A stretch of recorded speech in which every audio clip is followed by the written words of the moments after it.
I'm not sure if I'm prepared for this, but I'll just let it roll spontaneously. It's just like you talking to me. Yeah. So, why am I here? Sam, why are you here? I think you shouldn't ask me. You should ask yourself. I should ask myself, yeah. Because everyone is responsible for their own actions. I mean, I could be a supporting factor in bringing you here, but ultimately you choose to be here. You are a key factor, man. How this whole thing started was I went to Japan last year. Made a video about Gary Cole. Mm-hmm. It's your fellow mate, schoolmate. Yeah. schoolmate, and I didn't thought about so much things. I just remember when I was doing that video, it was really in a flow, in a flow state. The truth is that for the longest time, I have the fear of failing. I think that's a lot of fear in a lot of people. Right. The fear if I did something and it didn't turn out the way I wish it to be. Hence, don't do it, then you wouldn't fail. Yeah. And that kind of stopped me for a lot of things.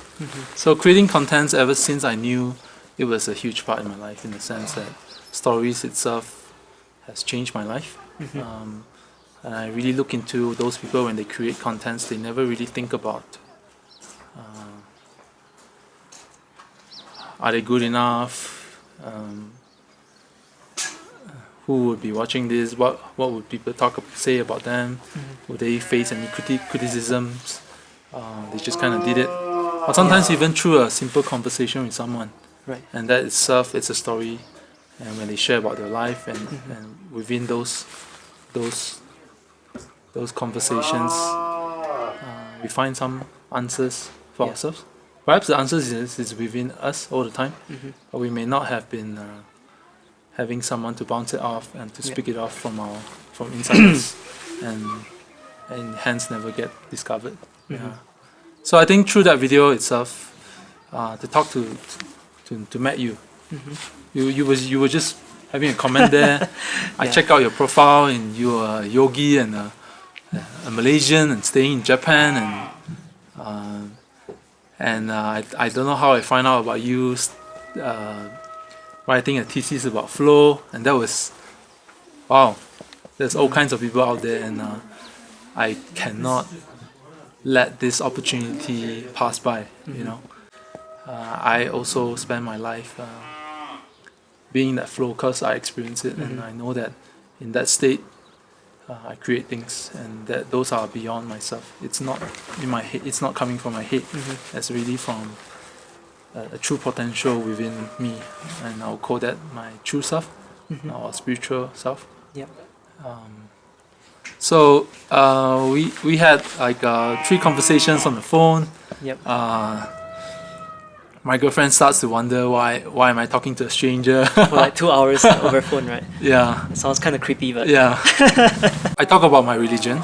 I talk about my perspectives, and he's probably one of the few that kind of start to assure me that this is a right path, and to zoom out, to zoom out from looking at the mono religious perspective, but to see religion or any belief system in a bigger picture, as long as the goal of it is to maximize our potential.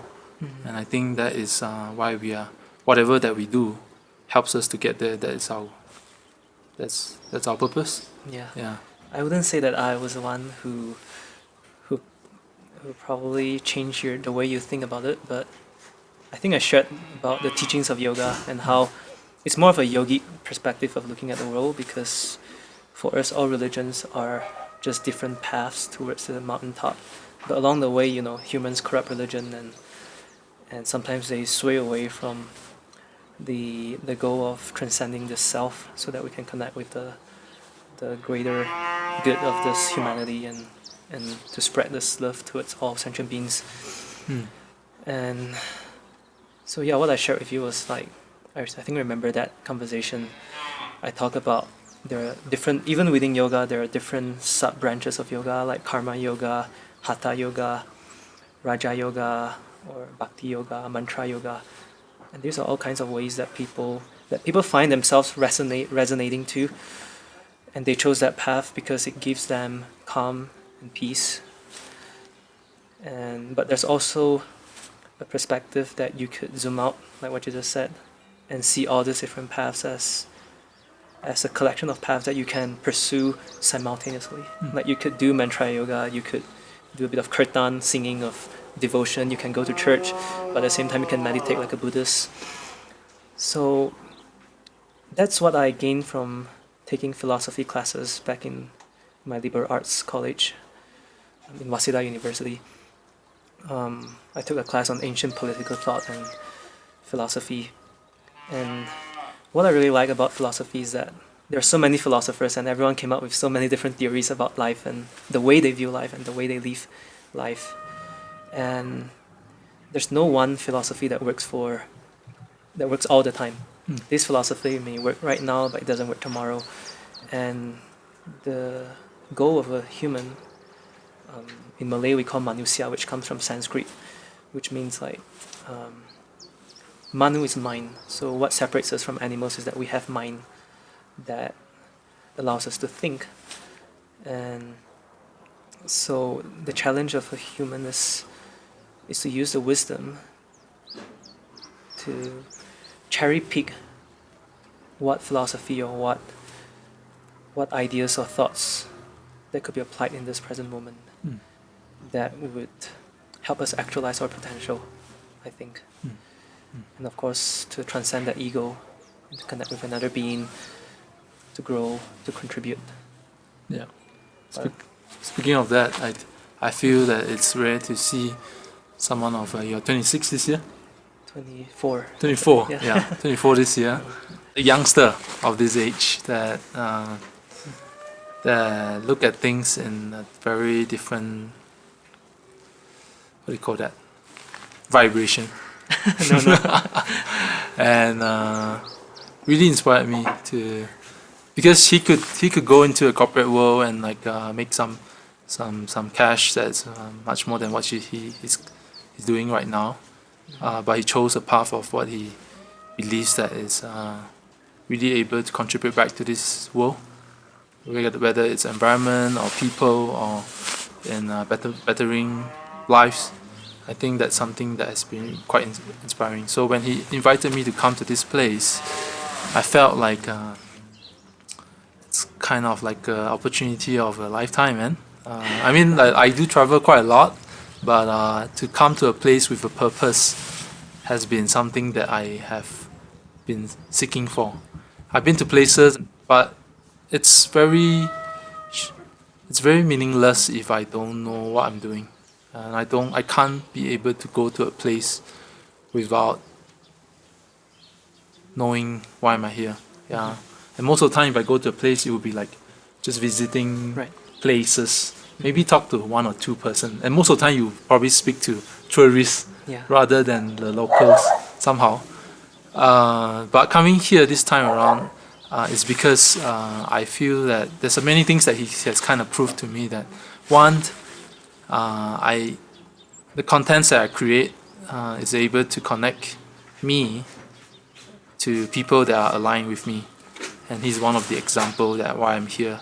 Today is just day 2, and we've been acclimatizing ourselves to this height. The first thing that I'm here to do is to practice creating contents and to move beyond my past of speaking to the camera or creating contents about myself. Just knowing that whatever I do, I'm actually finding people that believes in what I believe. And it's not necessarily just doing it for the sake of like expanding a business or some sort, not just for a personal gain but rather more of like building a tribe of people, you know. And for me, as a storyteller, this is something tangible that I do. But beyond the storytelling part is that I have believed that authentic storytelling or authenticity itself is the best way that we build relationship and connect with people. And number 2, this guy is doing a yoga retreat, and this whole thing is a huge thing to talk about. But in summary, I would say he has come to this place, Ladakh, and discovered like how this the culture of this place really is a very good role model for us living in community. That everything here doesn't go waste. Everything is recycled. There's no rubbish created. There's no like you buy something and use them and then you dispose them. And making money becomes our number one goal most of our time when we live with this way of life. And of course, as every city that's exposed to the Western culture or any modernization, things get changed. He has chosen the option of like creating a eco and a geotourism to bring people that shares the same mentality to come here to find something that they can gain out of it and also to contribute back to this place. There's something to gain to learn the roots of us as communal beings. And I'm here to create some contents for the Vira Life Academy and to share this good initiative that he's doing outwards. So I think that's the main two parts. And also I think we'll be discovering some Ladakhi stories to tell. Just one upcoming one would be like a traditional doctor that's called Amchi, and he's the last generation of that. And he somehow find a young kid that is willing to be the next generation of that. And we're going to be following the footsteps of this family and see how it unfolds. Aside from that, we will be utilizing our limited internet here to update whatever that's going on here, and to share something more than my usual life. I think somehow like the daily routines that I create back home. It's amazing. It's things that I do. I enjoy by like creating a team and everything. Quick story about this. Since January when we decided to come here, was it's given me a goal to build a team that is being able to be self-initiative in what they do. And indeed, the day before I left, this was a Monday, and they were having a Monday morning meeting. I just sit in. I was late, and I just sit in and I see what they were doing and what they were talking about. And indeed, they were really excelling, out of my expectations. And I'm proud of that. Every time I'm away, my team always steps up and they always learn something more. They always take initiatives of themselves. So my company is about people. We want to build leaders. We want people that believe in what we do and also do things with us to grow as a human being and to find their life purpose and to live it.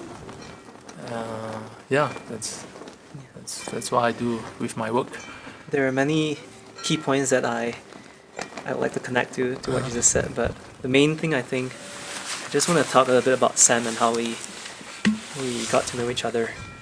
So after that video came up, I think I commented on the quality of the video, and I was really impressed that a young Malaysian is actually traveling around the world and telling stories of people that he finds through very random encounters. And actually around that time I was seriously looking for a videographer or a filmmaker to come and film our first expedition, because I knew that marketing is really important, and today everything is marketed through YouTube, through Facebook.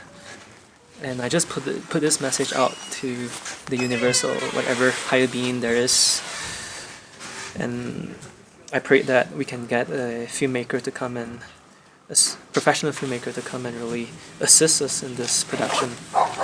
And I also wished for a drone shot during that time. I remember in the end we couldn't find a filmmaker, but around that time, actually I think it was about around that time that you showed up, but it was too late because we were already having the retreat. And the filmmaker didn't turn out last year, he turned out this year, and I'm just really thankful to all these factors, not just to the universe, but also to the person who's willing to come, Sam. He asked why I had chosen him or why I had really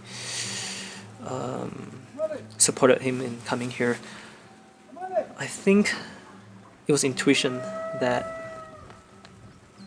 and my heart just tells me that he's the right person, with the right heart, with the right intention, and who really who shares the same resonance with us in terms of his thinking. And I know that he's going to bring out the best out of us, and hopefully we can also bring the best out of him. And what's more, he's a Malaysian.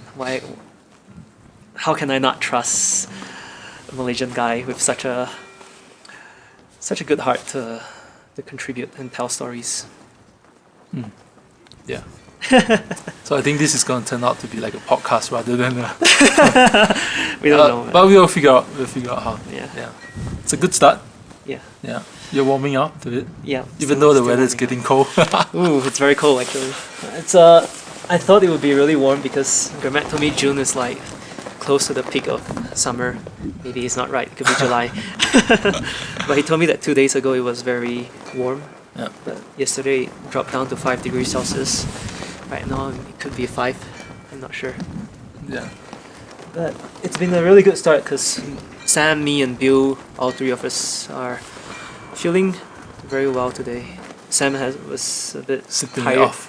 and sleeping the whole day yesterday with some dizziness, lightheaded. And to get used to sleeping as my only thing to do. Yeah, that's a good start. Yeah, I think the rain is telling us it's drizzling a It's little bit. drizzling? Yeah. So perhaps we should stop here for today. Yeah. Okay. That's good. So talk to you guys next time. Yeah. Bye bye. Bye bye.